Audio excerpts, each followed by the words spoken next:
Ok, del Interior. ¿Ustedes tenían los votos, senador Luna?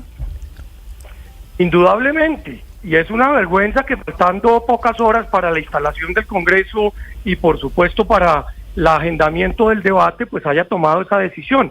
Por eso es que la Constitución Política incluyó una reforma en el año 2007 y señala que independientemente que el ministro renuncie, el debate se puede realizar y el Congreso puede tomar determinaciones, porque es que la responsabilidad política no se puede evadir y en este caso, pues ante la pérdida de los Juegos Panamericanos, pues hay muchos temas que mencionar y muchos que aclarar y en ese sentido es indispensable realizar la acción de control político.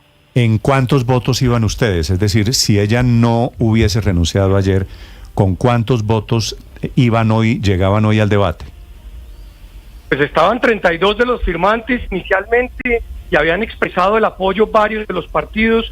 Yo calculo que podían estar fácilmente en 60 o en 65 votos, porque este no es un tema que solamente se convirtió en un error, sino adicionalmente en una vergüenza, y yo creo que la bancada del Caribe quería expresar su opinión frente a lo que le sucedió al Atlántico, a Barranquilla, pero también muchos otros miembros del Congreso querían señalar que no pueden seguir prometiendo cambios a punta de discursos y no hacer, no ejecutar. Acá lo que está sucediendo, lastimosamente, en muchas de las carteras, es que nos quedamos en eso, en el discurso.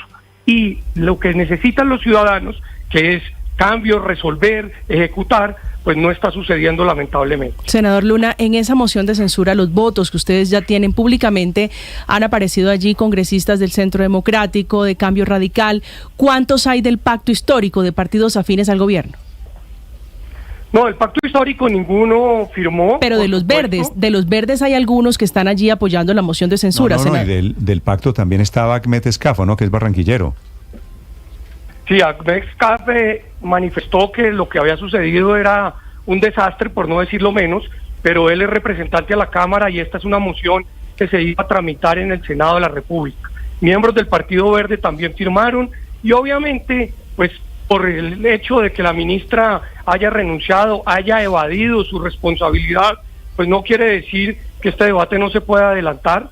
Seguro se tendrá que hacer y se tendrá que demostrar además cuáles son las verdaderas razones del por qué los Juegos Panamericanos se perdieron, porque hay unas personas que señalan que fue por desconocimiento, otras por pereza, otras simplemente por de falta de acción, pero también no falta quien señala que ahí de por medio había un interés político en virtud de que existen diferencias políticas entre los gobernantes locales. Sí, pero ya la ministra se fue, senador Luna. Ayer fue su último día de trabajo. Ella dijo que era una carta de renuncia irrevocable. ¿Qué significa que el Congreso avance y que lleguen tal vez a algún buen puerto declarando la moción de censura a la ministra? ¿Qué efectos tiene?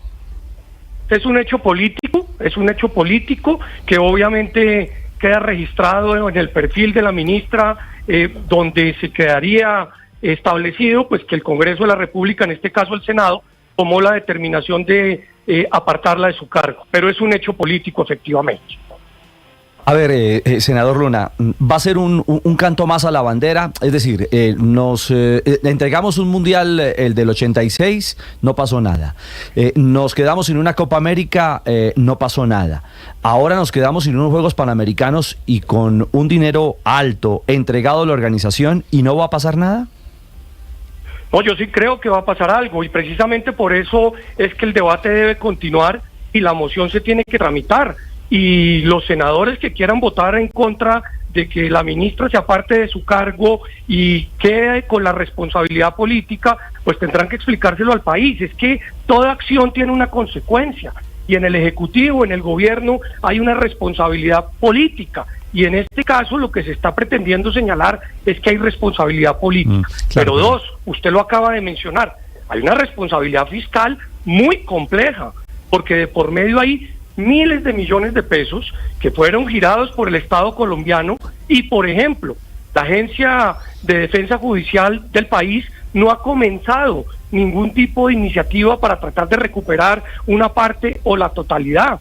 Y en ese sentido, esa pues, plata, los colombianos tienen que esa entender plata son los 2 que, millones, los 2 millones de dólares que puso Barranquilla, Sí, ¿verdad? 2.200.000.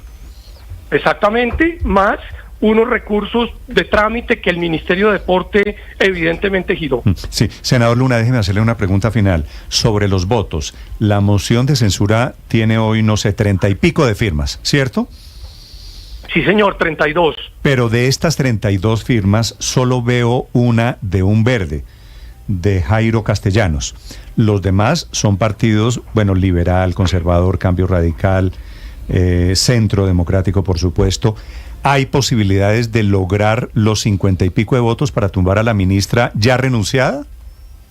Hay posibilidades, creo yo que el desazón, pero sobre todo la indignación es de alto nivel, y acá hay que decir que Colombia fue irrespetada, Barranquilla fue irrespetada, pero sobre todo el deporte, y usted no se imagina la cantidad de mensajes, llamadas de deportistas de alto rendimiento, de madres de hijos que están a puertas de llegar a los intercolegiados sin norte, de deportistas que están enfrentando los nacionales y que no tienen direccionamiento.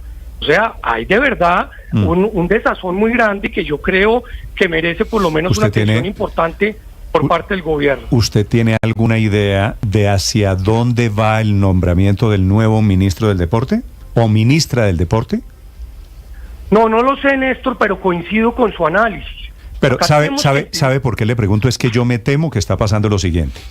Van a nombrar ministra de Deporte a una de los partidos que le acaba de mencionar, posiblemente una conservadora o una del Partido Liberal, y van a cuadrar con el nuevo nombre de quien va a ser la ministra de Deporte los votos para que no pase la moción de censura, porque este gobierno, bueno, como todos los gobiernos, no quiere tener en su herencia política, me tumbaron a tal ministra.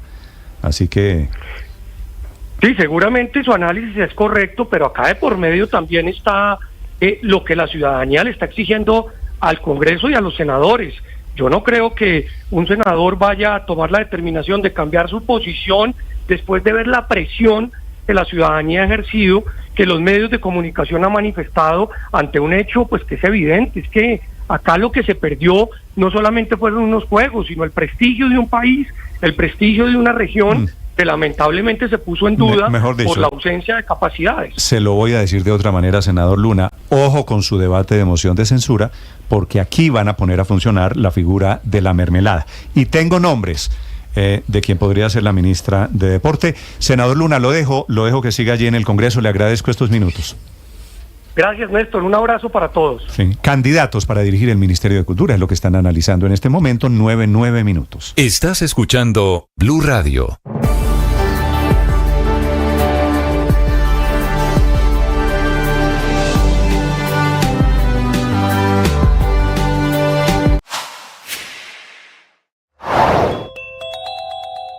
Hay una protesta grande en este momento, se está creciendo, de habitantes en la vía La Calera, en el peaje de Patios.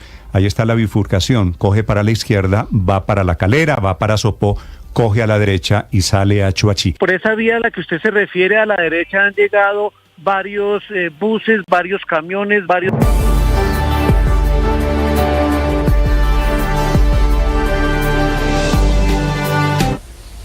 Era en mayo del año 2000, Néstor. En realidad, Néstor Humberto era ministro del Interior. Ministro del Interior, corrijo, sí, señor. Había sido ministro de Justicia de Samper. Lo que pasa es que habían fusionado, acuérdese usted que el gobierno fusionó los ministerios. No, la fusión vino después, justicia. La fusión la hace Uribe después. Claro, pero él en ese momento, tenía como los dos cargos interinamente en justicia, estaba encargado en justicia, no recuerdo los detalles, pero el hecho era que era ministro del Interior. Sí, y lo iban a tumbar. Usted recuerda que ese es un episodio interesante porque pasó que se descubrió un enorme caso de corrupción en la Cámara de Representantes. Había un presidente de la Cámara que se llamaba Armando Pomaric, un representante del departamento del Magdalena.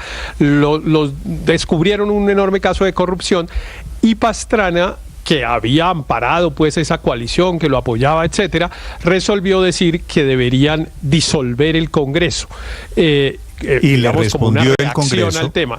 Y el Congreso le dijo, entonces disolvámonos todos. Claro. Vamos a hacer un referéndum y vamos a irnos todos. Bueno, pero... Y en ese marco convocaron la moción de censura, Néstor Humberto la iba a perder y entonces renunció para evitar la moción. Ahí es donde digo... Y como explicó el doctor David Luna, para evitar que eso pasara en el futuro, se aprobó una reforma constitucional en el año 2007 que dice que a pesar de la renuncia se debe tramitar la moción de censura. ¿Qué es la razón por la cual hoy, a pesar de que ya está renunciada, que sería una cosa... ya había pasado, ¿no? Una cosa muy rara, puede ya había caerse... pasado no solo Señor, no solo con Néstor Humberto, Néstor, ¿no?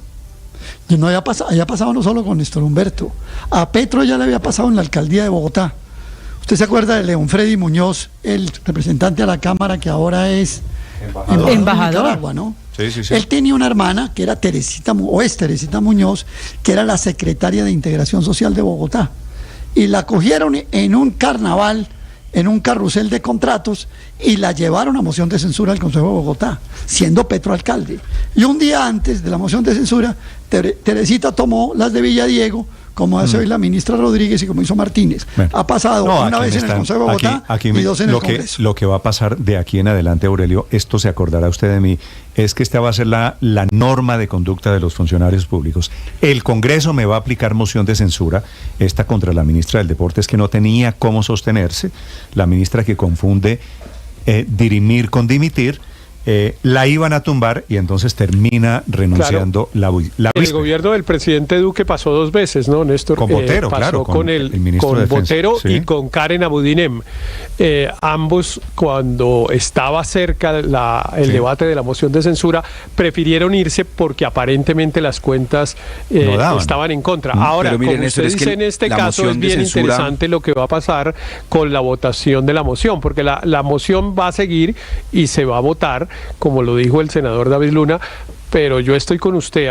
Yo tengo la impresión que ya sin, digamos, la sangre en el ruedo pues de la ministra cayéndose, los senadores van a ser un poco condescendientes y cualquier cosita de mermelada. No solo sin la sangre en el ruedo, pero con Néstor, la expectativa de a quién María Consuelo, hay una realidad y es que la moción de censura... Yo creo que eso sería, pero solo una frasecita, yo creo que eso podría ser un triunfo político del presidente Petro, increíblemente, que semejante cosa termine con una votación que apoye al gobierno. Si no tienen los votos, ¿sabe qué hacen? Sacan el tema de moción de censura, pues porque no se van a arriesgar a darle lo que era una derrota, volverlo un triunfo para el gobierno. Son las 9:14, María Consuelo. No, es que lo que yo creo que en el Congreso se vota la moción de censura, pero también se pueden restar votos de la moción de censura con la expectativa de la mermelada de a quién le dan el Ministerio del Deporte. Entonces ahí se empieza a desmantelar el tinglado de la oposición a la ministra, ya no está, sino a la expectativa de a quién van a nombrar. De pronto le dan el ministerio a algunos de los partidos que estaban... O a alguna. ¿Candidatos para ser nuevos ministros o candidatas para ser ministro de Deporte, Ricardo? Atención, medalla de mermelada. A ver. En procura del Ministerio del Deporte. Le tengo 2 nombres. A ver. Ana Dayana Córdoba Palacios. No es ella. Ella es lideresa social de comunidades negras. No creo. Es sobrina de la recién fallecida senadora Piedad Córdoba. No, le van a dar una cuota a Piedad Córdoba después de muerta. Ella estuvo el año anterior trabajando en el ministerio, fue contratista y trabaja con el equipo del viceministro Camilo Iguarán. Y le tengo otro nombre. A ver. De otra mujer que ya estuvo incluso dentro de la estructura del Ministerio del Deporte, Lina María Barrera. Ella fue viceministra del Deporte en el desempeño de Ernesto Lucena, que fue el primer ministro del Deporte en Colombia. Sí. Y ella era la viceministra. Ella fue la viceministra. ¿Y qué le hace pensar a usted que podrían poner a una funcionaria del gobierno Duque como ministra del gobierno Petro? La mermelada.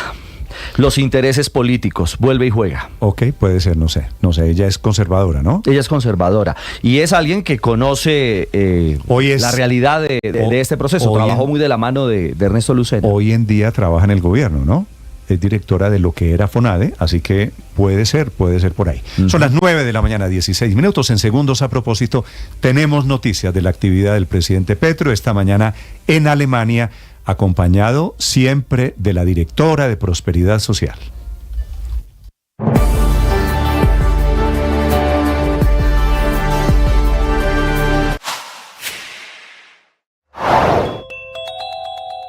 Se salvaron las obras públicas en Colombia y el gobierno Petro logró asignar el flujo de caja para más de 100 megaproyectos en el país. Con un decreto denominado de hierros, el Ministerio de Hacienda arregló un lío que en un principio no debió haber pasado. Un costoso error en la liquidación del presupuesto general de la Nación para 2024, que tenían en vilo 13 billones de pesos, que nadie sabía para qué los iba a destinar el gobierno Petro. Con esta corrección se salva la financiación de uno de los proyectos que más preocupaba a diferentes sectores de la economía, la primera línea del metro de Bogotá, que de acuerdo con el nuevo decreto va a tener destinados más de 776.000 millones de pesos. Además, el gobierno nacional destinó para la construcción de las fases 2 y 3 de la extensión de la troncal Norte Quito Sur del sistema de Transmilenio hacia Soacha más de 115.000 millones de pesos, y para el Regiotram de Occidente entre Bogotá y Facatativá más de 350.000 millones. Otra obra que se salva es el metro ligero de la 80 de Medellín, que va a contar este año con una asignación de 483.000 millones de pesos.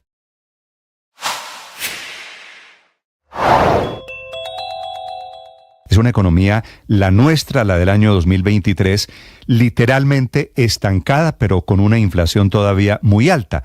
Por eso la figura se llama estanflación.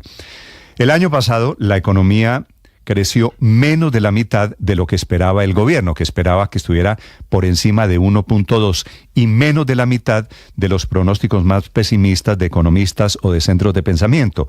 El Banco de la República esperaba 1%, repito, fue 0.6, el Fondo Monetario calculaba 1.4. Todos se equivocaron y la cifra es bastante peor de lo que esperábamos. De los 12 sectores que mide el DANE para sacar la cifra de crecimiento, 3 están jalonando, tirando la economía colombiana para abajo. La construcción, que tiene el peor año, cayó más de 4%, la industria manufacturera, que cae 3.5%, y el comercio cae 2.8%. Estos son los 3 sectores a los que le va muy mal en la economía colombiana, con el agravante de que son los sectores en donde se genera la mayor cantidad de empleo. En esos días vale la pena estar en reflexión para entender qué estamos haciendo con nuestra vida, cómo nos estamos relacionando con los demás, cómo está nuestra experiencia espiritual. Esas 3 preguntas debieran ayudarnos a vivir en un proceso de introspección, ayudarnos a curucutear el corazón y tratar de entender cuáles son los valores, cuáles son las opciones que están allí presentes. Es un tiempo para tomar conciencia de qué cosas buenas tenemos, cuidarlas, celebrarlas, pero también entender qué otras cosas no nos están haciendo bien para soltarlas, para dejarlas a un lado. Oye, el oracional, el man está vivo, nos ayuda a esto. Ojalá lo puedas hacer, ojalá lo puedas vivir y tener una gran experiencia espiritual. En Blue le ponemos cara a la radio.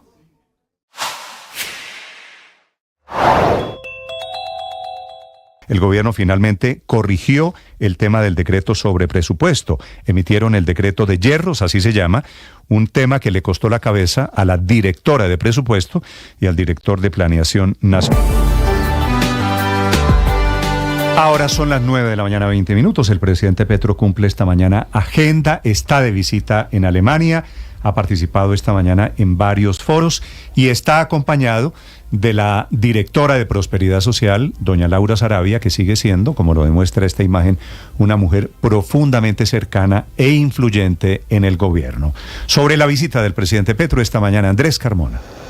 Así es, Néstor, muy buenos días. Esta participación del primer mandatario en la Conferencia de Seguridad de Múnich, un evento mundial anual en el que participan, por ejemplo, en la conferencia inaugural, personalidades como el secretario general de Naciones Unidas, Antonio Gutiérrez, el presidente de Ghana, Nana Akufo, la primer ministra de Barbados, Mia Mottley, y el presidente del Consejo de Seguridad, Grytop Huxen.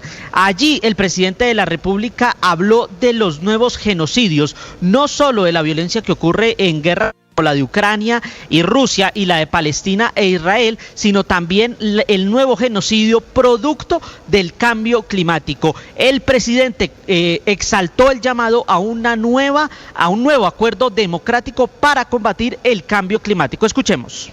Ustedes tienen la chimenea que arroja CO2 y está llevándonos a la barbarie y la extinción. Nosotros tenemos la energía limpia. ¿Qué hacemos? ¿La barbarie y la guerra? ¿El bombardeo? ¿O un pacto de nuevo democrático entre el norte y el sur, es decir, entre la humanidad? Así, Néstor, como usted mencionaba, por supuesto, está acompañado no solo de Laura Saravia, sino de una completa comitiva en la que está el ministro de Relaciones encargado y también embajador de Colombia en Washington, Luis Gilberto Murillo, la embajadora de Colombia en la República Federal de Alemania, Yadir Salazar Mejía, y el embajador en Bélgica, Jorge Rojas Rodríguez, en lo que ha sido esta intervención en la que ha hecho ese llamado por el nuevo acuerdo democrático para cambiar o combatir el cambio climático, Néstor. Sí. Andrés, un par de preguntas. ¿Qué hace Laura Saravia hoy con el presidente Petro? ¿Por qué? ¿Cuál es la justificación oficial para que la doctora Laura Saravia esté en la comitiva oficial con el presidente Petro? Néstor, no hay en sí una respuesta oficial o una agenda oficial de Laura Saravia en la ciudad de Múnich. No es que ella tenga una participación activa en dicha conferencia, pero lo que mencionan desde la Presidencia de la República es que fue invitada como parte de la comitiva del presidente Gustavo Petro y que la constitución de dicha comitiva es una prerrogativa con la que cuenta el jefe del Estado, por lo que él decide quién la acompaña. No, de acuerdo, no es que eso no tiene ninguna discusión, que él decide quién lo acompaña, de acuerdo, pero ella es una funcionaria pública que tiene otras funciones. Entre otras cosas, Laura Saravia maneja todo el programa de subsidios del Estado colombiano, que son muchísimos billones. 13 programas de subsidios, todos los billones del mundo, pero además de todo es que se supone que están para ayudar a la gente más necesitada y vulnerable del país, las personas de mayores problemas, Néstor. ¿Cómo así que Laura Saravia se la pasa en serio en viajes? Ahora ya estamos en esta cumbre de seguridad, que nada tiene que ver con el Departamento de Prosperidad Social. Una vez más, está el garete. Pregunto porque me parece un poquito exótico. Laura Saravia, esto es lo que demuestra Andrés, doña Laura Saravia sigue siendo la mujer más cercana al presidente Gustavo Petro, pues para decir la verdad, ¿no? Así es, Néstor, muy poderosa, muy cercana al presidente de la República, se le ve en varios eventos acompañando al primer mandatario y por supuesto la sorpresa fue verla acompañando al presidente en esta conferencia sobre seguridad, que usted recordará es un evento donde aparecen jefes de Estado, parlamentarios, líderes mundiales, netamente para hablar de seguridad y para combatir las guerras en el mundo, lo que no se explica por qué la directora del programa de los subsidios del gobierno está en Múnich. Vale, esa era la primera pregunta. Andrés, Néstor. La segunda pregunta. El presidente Petro va a Europa y les dice, ustedes son la chimenea y nosotros tenemos las energías limpias, ¿de verdad? Si hay alguien que ha desarrollado energías limpias y desde hace mucho tiempo, son los europeos. ¿El presidente sustenta, Andrés, su frase en algo?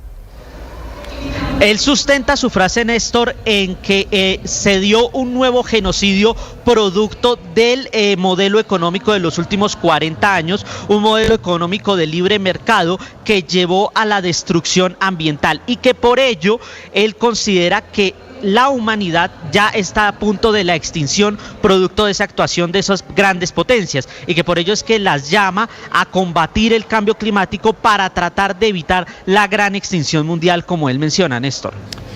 Muy bien, Andrés, gracias. Andrés Carmona reportando sobre la visita del presidente Gustavo Petro esta mañana en Alemania, hablando otra vez de estos temas, la chimenea, el cambio climático, los temas de seguridad y de desarrollo sostenible, Néstor, que son su prioridad. Señor Daniel. Y si algún país ha hecho la transición energética de manera ordenada, ha reducido las emisiones de CO2 sin detener el crecimiento económico, es Alemania. Entonces, claro, resulta bien, por lo menos insultante, que el presidente Petro vaya a decirles que son unos genocidas por no haber hecho la transición energética, cuando Alemania ya hizo la transición energética ha avanzado de manera muy ordenada en esto.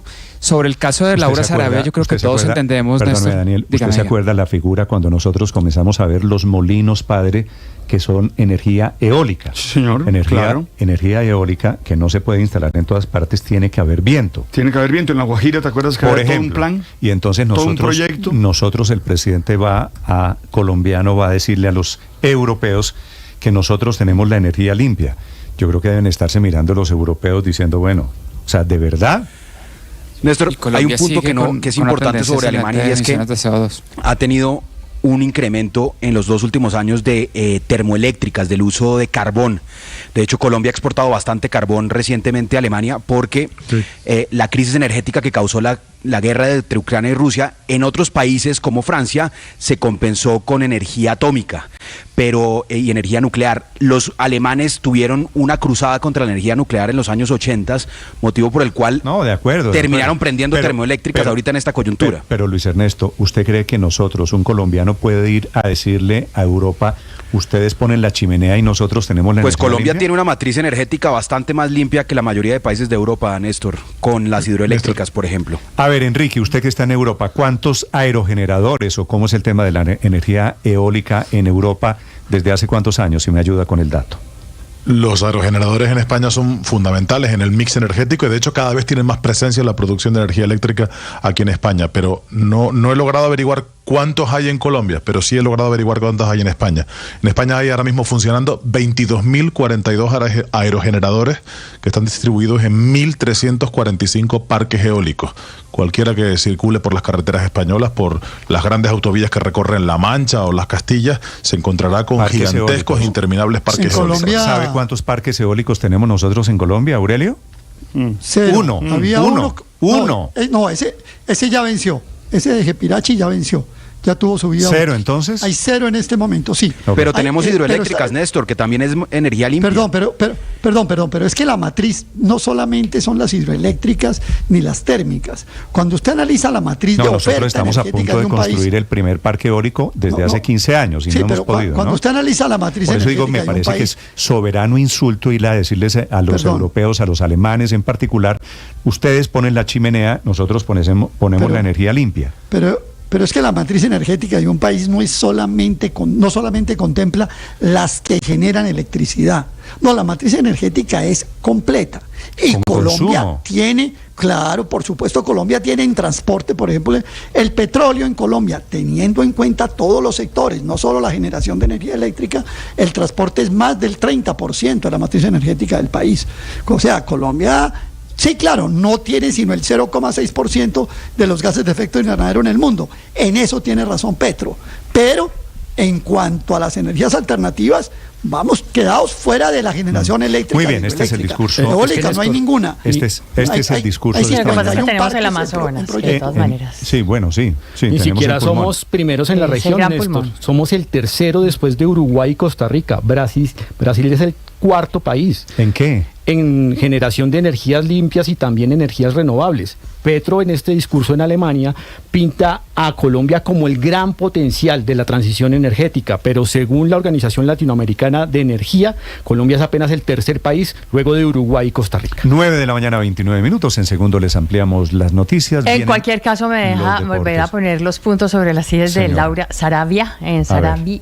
¿Le impresionó lo de Laura Sarabia, yo sí, Paula, ¿no? Es que a mí siempre me impresiona esto, de verdad. Una cosa es, bueno, en Cartagena vaya y venga con los cacaos, listo, muy bien. Pero es que ya es acompañando al presidente a todos lados, una vez más en temas donde tiene que ver la directora de Prosperidad Social. No, entonces que se vaya otra vez de jefe de gabinete si quiere. Pero es que uno no puede dejar al garete 13 programas de subsidios y de ayudas económicas en un gobierno supuestamente del cambio que van a 20 millones de colombianos. Si se la quiere pasar viajando a lo del presidente, perfecto, pero entonces un paso al costado en esto. A mí sí me impresiona, y me impresiona más que a nadie realmente le cause como estupor ni escozor ver a la directora de Prosperidad Social como se la pasa en otros planes, que no sea capitaneando el barco que le toca. A mí no me gusta, le confieso, eso de utilizar el micrófono para pedir renuncias. Yo simplemente digo, es raro que un director de Prosperidad Social esté acompañando al presidente de la República hoy. Sí, pero ya no debería en temas de llamaron seguridad. la atención una cosa que todos sabemos, o sea, no entiendo cuál es la insistencia para decir, efectivamente Laura Sarabia es la funcionaria de confianza del presidente de la República, la nombró en la Dirección de Prosperidad Social con el propósito de que siguiera a su lado. Entonces ya, tranquilos, agüita de valeriana y tranquilos. Pero, Laura Héctor, Sarabia, pero sí es raro, ¿no? a quien le Sí es raro moleste, porque, es la funcionaria Héctor, más sí, cercana del presidente Petro, y además hay que agradecerle su trabajo, quiero decirle, porque todos saben que es una funcionaria verdaderamente eficiente. Entonces, pues bueno, ya, es mejor que Laura Sarabia esté al lado del presidente a que no esté, quiero decirles. Cuando está, pasan menos cosas de las que suelen pasar que cuando no está. Entonces, tranquilos, su tesis ya, no les moleste tanto Laura Sarabia. Su tesis es nos va mejor con Laura que sin Laura. Así es, sin duda, sin duda. Bueno, a mí también, digamos, en mi casa me va mejor con Laura que sin Laura, pero no, lo que pasa es que uno sí se está diciendo que es la niñera del presidente. O sea, yo realmente no entiendo. Usted está diciendo que cuando la acompaña Laura Sarabia pasan menos cosas malas. Es decir, si el presidente necesita niñera, entonces es otra cosa, pero ¿cómo puede ser una vez más la cabeza del Departamento de Prosperidad Social? Es que hay 20 millones de colombianos pobres. Que necesitan esas ayudas económicas del Estado. Es la adulto responsable cuando está. No, pero porque y Paola, eso de niñera es bastante irrespetuoso. ¿Por qué no se fue? María Consuelo, eso de niñera es, permíteme, María Consuelo. La jefatura eso de niñera es bastante irrespetuoso, niñera del presidente. Y cuando tengamos alguna evidencia, Paola, que Laura Sarabia está dejando descuidadas sus labores, que algún programa no está funcionando, Ernesto, que los niños no están recibiendo su comida, que no se están haciendo las transferencias, entonces sí señalen la de incompetente, pero ahorita realmente simplemente porque acompaña y cumple más funciones de las que le corresponde, por lo cual no le pagan más, pues yo creo que realmente sí no tiene sentido. Y creo que tiene todo el sentido la pregunta de Paola. A mí sí me parece que es totalmente pertinente, porque si sus funciones son de mano derecha del presidente como una jefe de gabinete de facto, no se va de jefe de gabinete de facto y se nombra a una persona para que piense el 100% del tiempo en la Dirección de Prosperidad Social. Es una pregunta completamente válida. Nadie está siendo irrespetuoso, es simplemente una pregunta sobre administración pública. 13 programas de subsidios. Es increíble que no tengan una persona pensando tiempo completo en esos 13 programas de subsidios para 20 millones de colombianos. 9:33 a.m. Los acompañamos desde Mañanas Blue. Aquí están los deportes. Estás escuchando Blue Radio.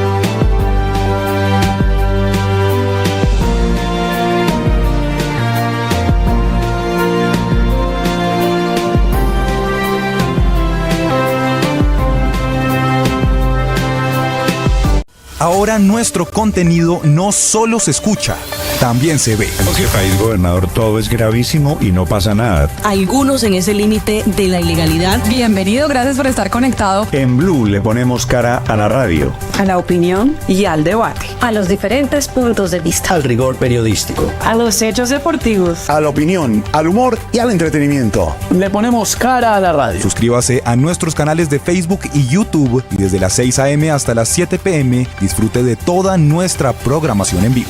Blue, la alternativa.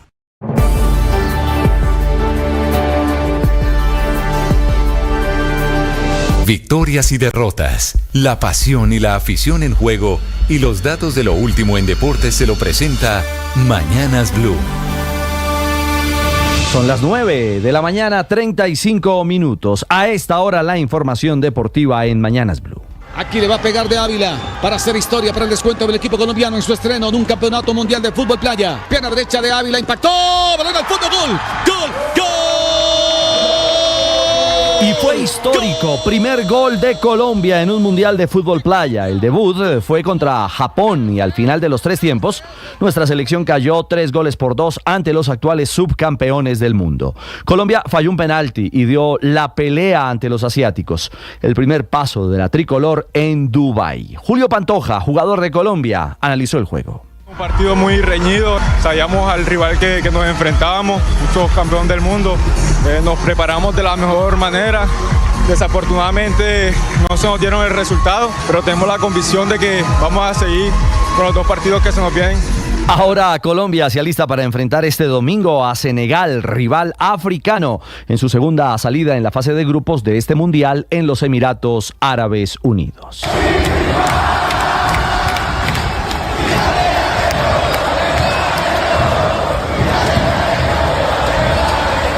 Este es el sonido ambiente de la fiesta americana en el Pascual Guerrero. Una gala con casa llena. Los aficionados celebraron los 97 años de vida del club caleño, pero en la cancha la felicidad fue a medias. El equipo de Farías solo alcanzó un empate 0-0 contra Atlético Bucaramanga.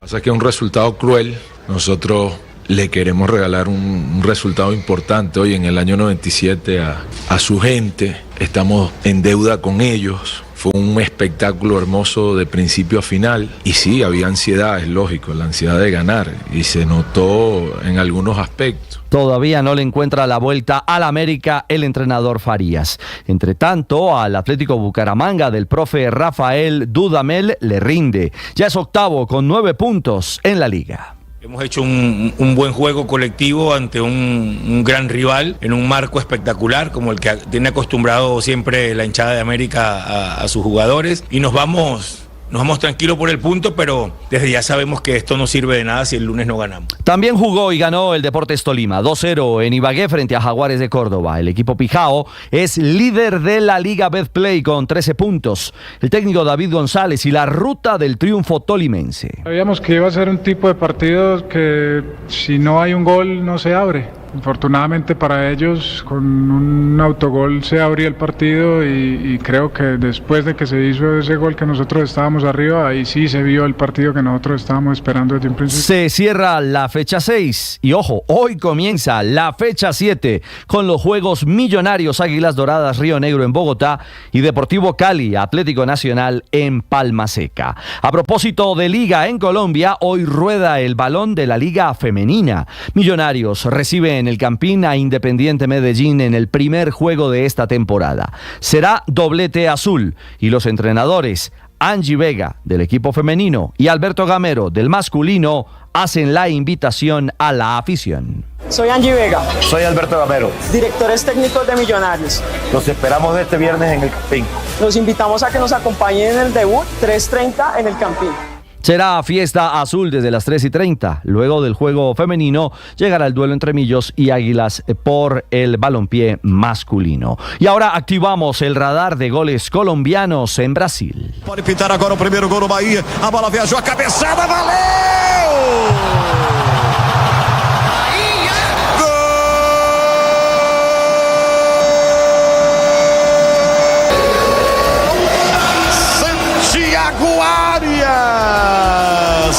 Camisa número 13, bata no peito y diga: eu mereço. Fue el debut de Santi Arias con el Bahía y así relataron su primer gol con su nuevo equipo en la Copa del Nordeste. Al final Bahía goleó 3-0 al América de Natal y con 6 puntos lidera el grupo B de este torneo regional. Para Santi Arias, lateral de Selección Colombia, este fue su 17º gol en su carrera deportiva. Maxim Van Gils primero, destacando también la presencia de Jefferson Cepeda, que se ha quedado a 3 segunditos del podium de la carrera. Van Gils, que ha sorprendido a todo el mundo y con este tiempo de 8:17. Acaba de finalizar la Vuelta a Andalucía en España, la más corta de toda la historia. Solo una etapa por culpa de las protestas de los agricultores y la escasez de policías de la Guardia Civil para proteger a la competencia. Fue la etapa 3, reducida a una contrarreloj de 4.9 kilómetros.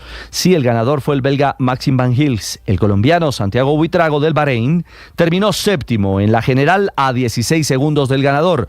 Y Santi Umba, el de la Astana, la otra carta colombiana, ocupó el puesto 71 a 1 minuto de Van Hills. A propósito de ciclismo, a esta hora rueda etapa 3 de la Vuelta al Algarve en Portugal y el colombiano Daniel Felipe Martínez del Bora Hansgrohe, el equipo alemán, está defendiendo su condición de líder. Aún le quedan kilómetros a la competencia.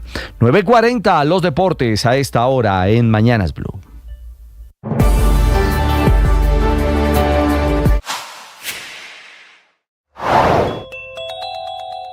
Es el servicio de prisiones ruso quien habría confirmado efectivamente la muerte del casi del principal opositor de Vladimir Putin y que llevaba en prisión una larga temporada. De hecho, últimamente, lo habíamos contado aquí, había sido trasladado a una prisión más extrema en Siberia.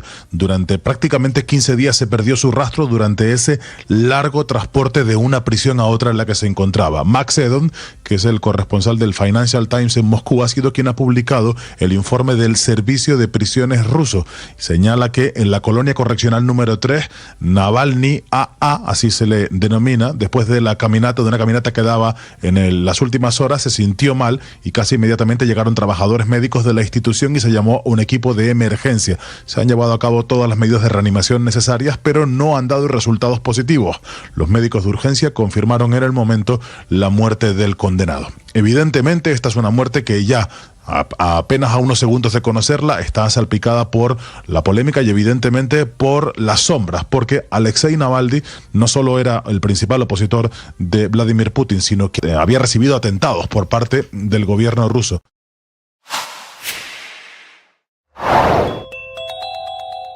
45 días después de que hiciera que Colombia perdiera la sede de los Juegos Panamericanos, renunció la ministra del Deporte, Astrid Rodríguez. Ayer fue su último día al frente de la cartera que tenía la misión de hacer 2 pagos, cada uno por $4 millones, pero ella, que era la cabeza de ese ministerio, se llenó de miedo y no lo hizo antes del 31 de diciembre del año pasado, que era la fecha acordada. Ayer presentó por segunda vez y de manera irrevocable la renuncia, eso sí, sin mencionar en ni una línea la vergüenza internacional de los Panamericanos por las que todos, incluso congresistas de gobierno, estaban pidiendo su renuncia. Estaba a 12 días de cumplir un año en el gobierno Petro, donde llegó después de que echaran a María Isabel Urrutia, señalada de hechos de corrupción. A pesar de la renuncia que presentó por segunda vez al presidente Petro, la van a intentar tumbar, la moción de censura que tiene ya 34 votos, una tumbada de manera simbólica que va a seguir adelante como responsable de la pérdida de los Juegos Panamericanos.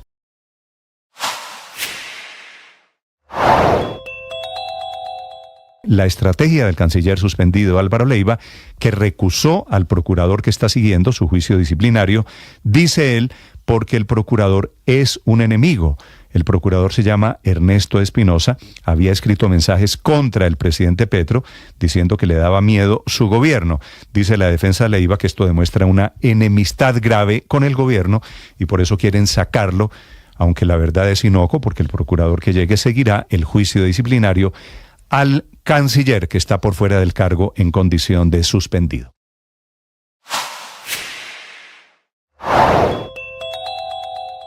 Mal remate de año, con una economía que solo creció 0.3% en el último trimestre. Malos resultados en Colombia, que estuvieron jalonados por un lado por el desplome de la inversión, que se hundió en 27%, por el estancamiento en el consumo de los hogares, que estuvo apenas en el 1.1%, los cuales tuvieron que gastar menos en electrodomésticos, bienes durables, semidurables y calzado, porque les tocó gastar más en pagar facturas de luz y en pagar también transporte ante los aumentos en el galón de la gasolina. Si acaba de llegar a Blue Radio, esto es lo que está pasando y lo que se ha perdido. 9:44 a.m, les actualizamos las noticias en esta mañana. Sigue el bloqueo que se ha crecido con el paso de las horas en la vía La Calera. Están en el peaje de Patios habitantes de 3 municipios, Choachí, el principal, que llegaron a protestar allí por la instalación de un peaje. Y eso ha crecido el trancón gigante que hay en todo el norte de Bogotá esta mañana. Desde ese peaje de Patios es la salida nororiental de Bogotá. Julián Ríos. Hola Néstor, buenos días. Ya pues han permanecido aquí durante varios minutos los manifestantes en este punto de la vía La Calera. Uno de los líderes, uno de los representantes, le vamos a preguntar sobre lo que se están preguntando en Bogotá y en La Calera, y es el traumatismo. ¿Cómo hacer ustedes? ¿Por qué llegaron hasta estas instancias de las vías de hecho y que están provocando un taponamiento afectando a varias personas, aunque ustedes también tienen sus derechos de reclamación de la vía? ¿Qué opina usted de esto? Julián, nosotros somos una comunidad decente que respetamos, pero también exigimos respeto.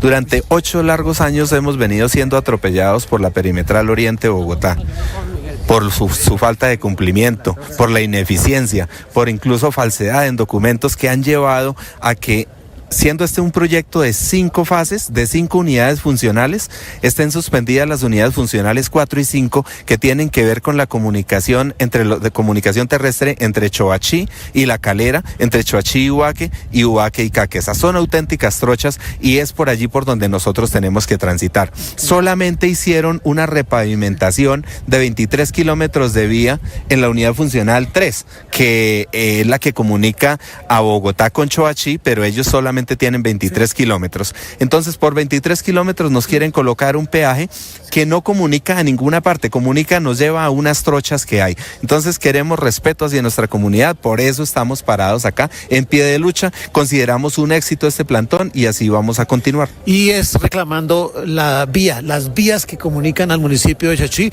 porque según ellos son verdaderas trochas, y lo primero es hacer una vía para después instalar, que no están ellos rechazando, sino que están de acuerdo con el peaje, pero una vez estén las vías. Gracias, Julián, desde el peaje de Patios, y de ahí para abajo hasta la 85 el trancón es gigante, pero de ahí para arriba hacia La Calera el trancón es aún peor y se está sintiendo, está bloqueada toda esa movilidad alrededor del norte de Bogotá, de ese corredor de esa salida oriental. Felipe García. Sí, señor Néstor, como dirían los taxistas, la movilidad está 0-0, es decir, totalmente trancada la movilidad en la avenida Circunvalar, sobre todo por este cierre en la calle 85, en la subida a La Calera, hacia La Calera, por estas protestas. A esta hora continúa la manifestación, Néstor, en la vía Bogotá-La Calera, en el peaje Patios exactamente, generando, por supuesto, afectación vial en ambos sentidos de la calzada, es decir, subiendo hacia La Calera y por toda la avenida Circunvalar, un trancón, Néstor, que ya está afectando varias vías de la capital del norte de la ciudad. Discúlpeme usted, las rutas alternas que recomienda la Secretaría de Movilidad es el Codito, Néstor, que hay que decir, se demoran las personas a más o menos 2 horas para llegar hacia La Calera dando la vuelta por el Codito, la autopista norte y Sopó. Hay cierres viales en este momento en la avenida Belisario y en la avenida Circunvalar, como le mencionaba, con calle 85. Muy complicado, cientos de vehículos intentando movilizarse, llegar a sus trabajos. Ya obviamente los que entraban a las 9 de la mañana ya llegaron tarde, Néstor, porque la movilidad, como le mencionaba, está totalmente trancada. Muchos vehículos represados acá en esta zona del norte de la ciudad. ¿Cómo me dice Felipe? ¿Dicen los taxistas? 0-0, Néstor, trancada la movilidad. Sí, los taxistas a mí me dicen es por allá no voy. Por allá no voy. Ajá, total. 9, gracias Felipe, 9 de la mañana, 48 minutos. Por allá, padre, no hay que ir el día de hoy. Eso está trancado todo, ¿no? No, está todo terrible en Bogotá y además como ese efecto cadena, se tranca una cuadra y de ahí en adelante el dominó comienza. Estaba viendo la autopista norte, Néstor, ¿también? Completamente colapsada. Sí, así ¿también? Que Bogotá es un gran caos el día de hoy por cuenta de la protesta que está arriba en el peaje de Patios. 9 de la mañana, 48 minutos. Atención, el ministro de Hacienda dice esta mañana que no hubo error. El decreto, Víctor, se llama decreto de hierros, ¿verdad? Sí, es el decreto que ya especifica y tiene todo el nivel de detalle que estaban pidiendo los gremios, los analistas, los exministros, sobre todos esos proyectos de infraestructura que estaban en vilo porque no se sabía cuál era la plata que iba para uno o para otro, pero ya salió especificado, ya están todos los detalles. Por ejemplo, el metro de Bogotá, más de 700.000 millones de pesos, el túnel de El Toyo en Antioquia y sus obras relacionadas también con más de 300.000 millones de pesos, el metro de la 80 en Medellín y una cantidad de proyectos ya detallados con sus respectivos asignaciones presupuestales. Esa era la solución que se necesitaba, pero pues ahora el ministro está diciendo que nunca hubo error. Sí, es que se llama decreto de hierros porque se trata de ajustar, de corregir inconsistencias que en este caso tenían que ver con el tema de las obras públicas. El ministro de Hacienda esta mañana hace precisiones. Marcela Peña. Hola Néstor, buenos días. Defiende esta mañana el ministro de Hacienda, Ricardo Bonilla, su gestión frente a la liquidación del presupuesto del 2024 y dice que nunca hubo ni errores ni cosas ilegales, que el Congreso aprueba programas pero no proyectos específicos y que esa es potestad del presidente de la República, una potestad que dice él se puede ejercer a lo largo de todo el año. ¿Qué pasó con los 13 billones de pesos? La explicación que da hoy el ministro Bonilla es que la decisión del gobierno era buscar qué obras recibieron recursos en 2023, pero no avanzaron, porque, dice el ministro, la reactivación de la economía no se da con obras de papel, sino con obras que en la realidad estén avanzando. Y que necesitamos reactivar la economía la necesitamos reactivar con obras reales, no con obras hipotéticas. No podemos permitir que la plata de los recursos de muchas obras, de algunas obras, estén guardadas en una fiducia. Bonilla hace estas declaraciones en compañía del presidente de la Cámara Colombiana de la Infraestructura, Juan Martín Caicedo Ferrer, quien dice que queda tranquilo con la nueva versión del decreto y que están aseguradas las vigencias futuras y los recursos para todos los proyectos que las necesitan y que incluso se va a hacer el esfuerzo de buscar recursos adicionales para nuevos proyectos y vías, como por ejemplo la intervención de la vía Medellín-Quibdó, también la recuperación de los desastres del derrumbe en Rosas, Cauca y la rehabilitación de la vía al Llano. Gracias, Marcela. Son las 9:51 a.m. A propósito de constructores, hay comunicado de la Sociedad Colombiana de Geología sobre la frase que se volvió famosa de la senadora Aída Bella, que dice que las fallas geológicas son producidas por constructores, que por supuesto es un contrasentido. Los señores de la Sociedad Colombiana de Geología le están haciendo claridades técnicas y científicas a la senadora Aída Bella, que parece no tenía ni idea de lo que estaba queriendo decir. Miguel Garzón. Sí, señor Néstor, a través de un comunicado que fue publicado antier, miércoles 14 de febrero, la Sociedad Colombiana de Geología desmintió esas afirmaciones de la senadora de la Unión Patriótica, Aída Bella, quien aseguró que las fallas geológicas son consecuencias de las obras de infraestructura. Estas declaraciones las hizo la senadora durante un debate de control político sobre los avances del metro de Bogotá. Escuchemos lo que dijo exactamente la senadora Aída Bella en ese momento. ¿Por qué el concesionario no entra ahí? ¿Por qué hay una cantidad de fallas geológicas en el país producidas por los constructores? Porque si ustedes van de aquí a Girardot, que me imagino que muchos van a descansar, pues ven toda la tragedia que es llegar allá. Y eso tiene que ver con Bogotá. ¿Por qué? Tiene que ver con Bogotá, porque la gente que se desplaza de la capital encuentra fallas geológicas cada kilómetro. Esto es una vergüenza. Mire, Néstor, ante esto, la Sociedad Colombiana de Geología le respondió a la senadora en un comunicado, como le decía, que dice: las fallas geológicas son de origen natural, producto de la dinámica terrestre presentes en el territorio nacional por la evolución geológica de millones de años en el contexto del sistema montañoso andino. Las fallas geológicas están presentes desde millones de años antes de la propia evolución humana. Las fallas geológicas no son ni buenas ni malas en sí mismas, son partes de la realidad del planeta presentes en todos los países del mundo, especialmente en aquellos con alta actividad tectónica de origen natural, como lo es Colombia, explica la Sociedad Colombiana de Geología, Néstor, en este comunicado, en el que le responden entonces a la senadora que las fallas geológicas no son producto de las obras de construcción. Sí, entre otras cosas, esto es un episodio de esos vergonzosos, tener que decirle a un senador que la geología no tiene nada que ver con la construcción, que la geología es por cuenta de fenómenos naturales y que los constructores no son los malos, que es hacia donde va la senadora Aída Bella, tal vez la que más sabe de todo este tema, ¿no? Porque dice los constructores privados, como si las obras públicas no causaran efectos. Así que son muchas las taras que hay alrededor de este tema. Una zanja de esa que uno ve en la carretera no es una falla. No, pues padre, a ver, la geología se trata... No, es por aclarar, porque yo imagino que ella se estaba refiriendo, creo yo, pues, acá tratando de hacer una interpretación. Geos, ¿a usted no le enseñaban cuando era chiquito? ¿Geos tierra? Sí, claro, yo sé... Logos... sé suficientes de estudio de... Logos, estudio de... Prefijos y sufijos griegos. Estudio de la tierra. El doctor César Vinasco es geólogo, presidente de la Sociedad Colombiana de Geología. Doctor Vinasco, buenos días. Muy buenos días para todos. Doctor Vinasco, pues me da pena hacerle esta pregunta, pero pues toca, porque estamos hablando de una senadora. ¿Tienen algo que ver los constructores con las fallas geológicas? De la manera como se planteó en la discusión, efectivamente, ¿no? El comunicado que nosotros expresamos desde la sociedad colombiana es muy claro en ese sentido, Néstor. Las fallas geológicas son fenómenos naturales, inclusive son estructuras o fracturas en la corteza de la Tierra, pues muy antiguas, algunas extremadamente antiguas, inclusive, como dijimos en el comunicado, son muy anteriores inclusive al aparecimiento propio del hombre, así que las fallas es una realidad del planeta y están presentes en todo el territorio nacional y en todo el mundo. Sí. ¿Qué es la geología, doctor Vinasco? Pero la geología es el estudio de la Tierra y de sus fenómenos y de su evolución, su comprensión completa e integral. Inclusive la geología o las geociencias mejor abarcan, diríamos, toda la comprensión del complejo mundo geosférico, el planeta, la atmósfera, los mares, las aguas y demás.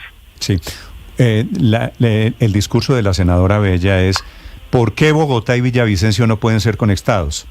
Los puntos críticos no son a cargo del concesionario, son a cargo del gobierno, y se echa la teoría alrededor del sector privado y de los constructores. ¿Hay alguna diferencia en Colombia, doctor Vinasco, sobre cómo construyen los privados o los públicos alrededor del efecto en la Tierra? Hasta donde yo entiendo, no, la ingeniería es una sola. ¿Cierto? Sí, claro que sí. Ustedes han emitido este comunicado para explicarle a la senadora Abella el nivel de estropicio de lo que ella dijo. Bueno, Néstor, nosotros cuando vimos, cuando conocimos la intervención de la senadora, pues realmente lo que pensamos inicialmente es de la necesidad que tenemos para educar un poco más en geociencias, realmente a toda la sociedad. Nosotros hemos discutido mucho la necesidad de que la gente, la sociedad, las personas, a todo nivel, pues conozcan de geología, porque la geología es una ciencia muy transversal, impacta la actividad humana completamente en todos los sentidos, no apenas en las carreteras, en las vías o en los deslizamientos, sino también en el tema de depósitos minerales, de energías renovables, etcétera. Así que es muy importante una educación en geología y en geociencias, especialmente, como lo vimos en el comunicado, que las personas que toman decisiones tengan también un conocimiento por lo menos fundamental sobre el tema, pues para que las discusiones se den adecuadamente y las decisiones se tomen de la manera más correcta posible. Sí, doctor Vinasco, la congresista Bella plantea incluso la necesidad, incluso su intención de hacerle alguna o proponer alguna modificación a la ley 80. ¿Se acaban las fallas geológicas si se hace o si se llegara a hacer esa modificación, que es la idea que tiene la congresista? No, claro que no, las fallas geológicas son parte integral del planeta, hacen parte de la Tierra, eso es imposible pensar en quitarlas. Naturalmente lo que tenemos que hacer como sociedad es convivir con el planeta tal y como es, con las montañas, con los suelos, con las fallas, con las estructuras, con las montañas. Es nuestro planeta, y nuestro planeta es hermoso y es vivo y es activo, es justamente por todos sus elementos. Las fallas, como decimos en el comunicado, son estructuras naturales. Así que es imposible...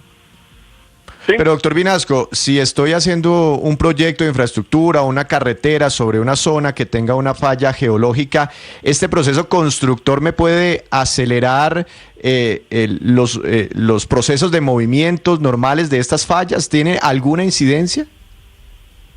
Sí, claro que sí.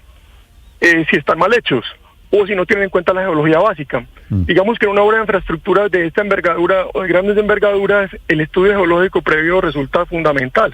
Necesitamos conocer, mapear el sector, la región, comprender las estructuras, comprender las fallas que hay en la región, y de acuerdo a esa información, pues entonces se aplicarán métodos ingenieriles de tal manera que no impacten al mínimo o eviten los fenómenos que puedan acontecer. En otras palabras, la presencia de la falla no se puede evitar, pero el método constructivo basado en un conocimiento intenso de la geología y los procesos ingenieriles sí pueden minimizar completamente los posibles problemas que puedan suceder. Son dos situaciones completamente distintas. Queda perfectamente dicho. Traducción, doctor Vinasco, es primero la geología y después el estudio de los constructores alrededor de las fallas geológicas, ¿verdad? Correcto, correcto. No es que llegaron los constructores a causar fallas geológicas. Doctor Vinasco, muchas gracias. Ahora, Néstor, obviamente, Néstor, que una ingeniería mal hecha, ¿cierto? Que no es el caso nuestro en Colombia, una ingeniería muy buena, una ingeniería inadecuada, un estudio geológico inadecuado, pues seguramente terminarán problemas varios. Ah, no, que eso también pero ha pasado. Si hacemos una geología, eso también ha pasado, ¿no? Pero eso también ha pasado, decir, claramente. Mal estudio de la geología crea malas obras, pero las malas obras Correcto. no causan daños geológicos. Gracias, doctor Vinasco. Feliz día. Con todo gusto, feliz día. Estás escuchando Blue Radio.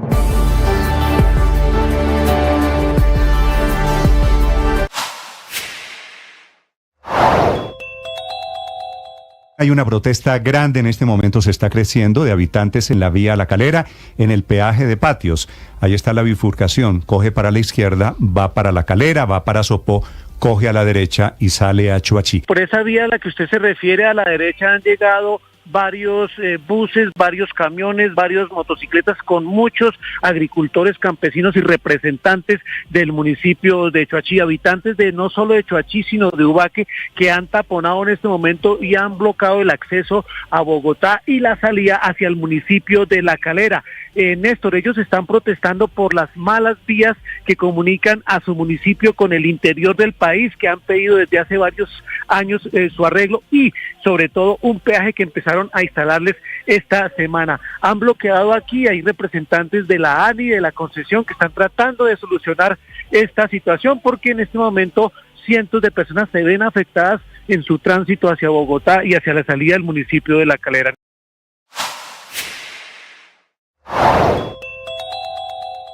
¿Cómo se relacionan los murciélagos, la ganadería y el COVID-19? Eso fue lo que dijo Camilo Mora, investigador y profesor de la Universidad de Hawái. Pues que la ganadería también está en esa franja crítica entre ecosistemas naturales donde hay patógenos a los cuales nosotros nunca nos hemos enfrentado.